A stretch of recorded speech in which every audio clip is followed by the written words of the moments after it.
The people of Venezuela want to get rid of Maduro. The only, like President Trump said, the only legitimate body of government that's been duly elected to represent the people is the Assembly right now, the National Assembly.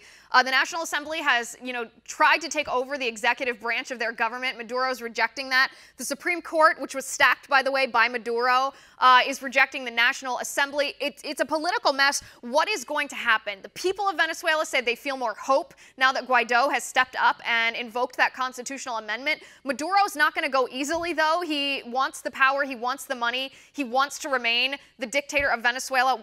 How is this going to end? Should the United States get involved? Will they get involved? Will other people get involved? What can we expect in the next weeks? Well, it could be a civil war in Venezuela. We ought to stay out of that because it could get very messy for us. We got involved in the Iraq War. It didn't really end very well for us, too. I mean, surely we took out Saddam Hussein, but, 99% of our casualties came after Saddam Hussein was already gone.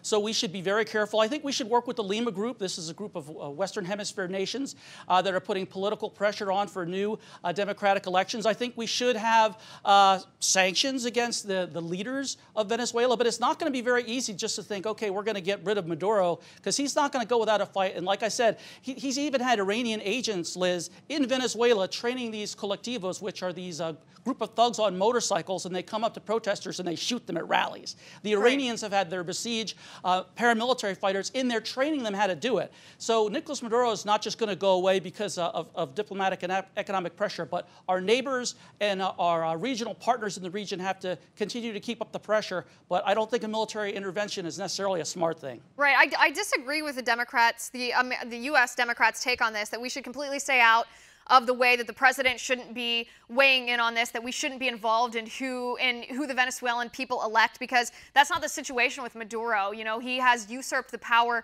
of the Venezuelan people. It's not that we simply disagree with who the people elected here. I mean, you can take Tulsi Gabbard, for example. She's Congresswoman running for the Democratic nomination for president in 2020. She argues that we should stay out, but this makes very little sense to me coming from the left, because on one hand, they argue that we should get President Trump, our own president, a duly elected president, out of office, that we should impeach him because they don't like him. On the other hand, when we have an actual, literal dictator usurping power and making people's lives miserable, killing dissidents who criticize him, that we should just leave alone because it's not our business. Somehow that doesn't logically line up for me.